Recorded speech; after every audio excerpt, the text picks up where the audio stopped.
For today's kawali, so ayan, magluluto naman tayo ng squid sisig. So una, isigigisa ko lang yung konting sibuyas tsaka bawang, saka ko sinunod yung hiniwa-hiwang squid natin into bite size. Tapos, maglalagay na rin dyan ako ng paminta tsaka nung Knorr liquid seasoning. So yan, magtutubig kasi yung squid natin, kaya papatuyuan lang natin ng kaunti yan. Ma-reduce dapat yung tubig niya. Saka natin ilagay yung mga sibuyas na hiniwa natin tsaka yung ceiling green. So ayan, halu-haluin lang natin siya. Lutuin lang natin kaunti yung sibuyas tsaka yung ceiling green natin. Tsaka natin ilalagay yung mayonnaise. Naglagay din ako dyan ng konting cheese or cream cheese or hindi ko alam kung anong tawag doon. Basta cheese. Charot.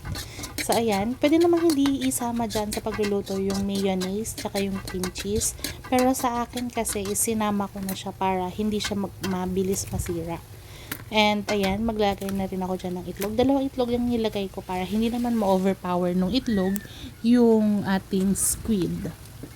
Naglagay na rin ako ng konting liquid seasoning ulit pampalasa dun sa itlog natin. So, ayan. Konting halo-halo lang para mabuo lang yung itlog muna niya.